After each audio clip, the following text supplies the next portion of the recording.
मुंबईसह उपनगरात रात्रभर पावसाच्या जोरदार सरी, अनेक ठिकाणी सखल भागात साचलं पाणी.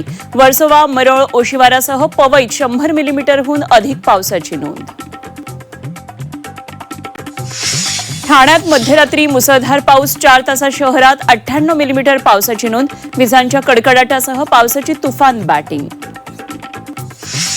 राज्यात पुढचे 6 दिवस पावसाचा येलो अलर्ट. मान्सून पुन्हा सक्रिय झाल्यानं राज्यात आजपासून पावसाचा जोर वाढणार. मुंबईसह कोकण आणि घाटमाथ्यावर मुसळधार पावसाचा इशारा. अरुणाचल प्रदेशमध्ये मुसळधार पाऊस, पावसामुळे लोअर सियांगमध्ये भूस्खलन. डोंगराचा मोठा भाग रस्त्यावर कोसळल्यानं वाहतूक ठप्प, तर मातीचा ढिगारा नदीपात्रात कोसळल्यानं प्रवाह अडला.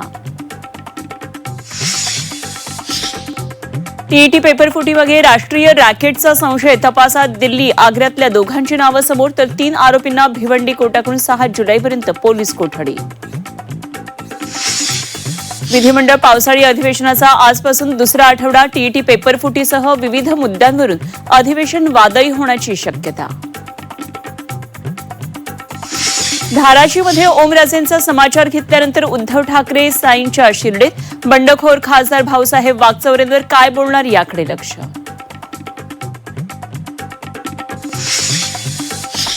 ज्याला वाघ समजलं तो तर लांडगा निघाला. धाराशीमधून उद्धव ठाकरेंचा ओमराजेंवर जोरदार हल्लाबोल.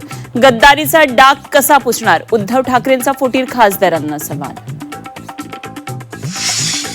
शेतकरी कर्जमाफीसाठी आमदार रोहित पवार पुन्हा मैदानात. संभाजीनगर जालना महामार्गावर करणार चक्काजाम.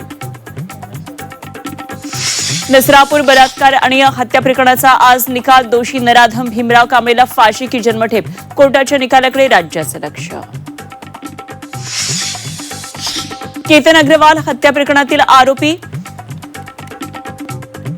सियाची कोठडी आज वाढणार.